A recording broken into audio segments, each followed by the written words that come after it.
амалиёти муштарак чанд рӯз пештар дар бозори марказии шаҳр доир шуда буд.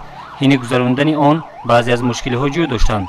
баъди бартараф кардани ин камбудиҳо имрӯз 24 июл намояндагони қисми 13 хадамоти давлатии оташнишонии шаҳри Турсунзода дар якҷоягӣ бо намояндагони шӯъбаи вазорати корҳои дохилаи шаҳри Турсунзода оиди бехатарӣ аз сӯхтор амалиёти навбатии худро доир сохтанд. ин дафъа мошини оташхомӯшкунӣ бемушкилӣ аз се баромадгоҳи бозори марказӣ гузашт. дар ягон ҷой монеа вуҷуд надошт.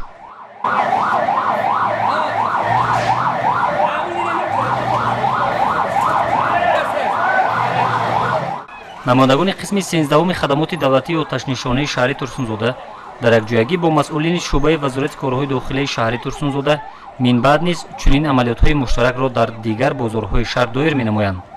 خود یادت در داخل من بازار مرکزی شهر تورسونزودا عملیاتی آتش خاموش کنی گذاشت که اینجا ماشین آتش خاموش کنی باید وای میشد داخل بازار. من ماشین آتش خاموش کنی داخل بازار شده به ملال در بازار چرخ زده برآمده رفت.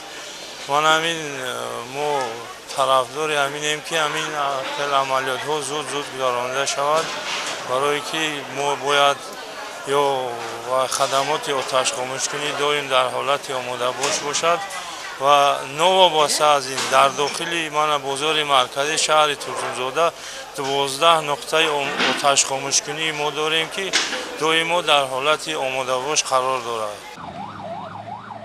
мақсади асосии доир сохтани чунин чорабиниҳо баланд бардоштани малакаи дониши тоҷирон нисбати риояи қоидаҳои бехатарӣ аз сӯхтор, инчунин пешгирӣ намудани ҳодисаҳои нохуши сӯхтор мебошад.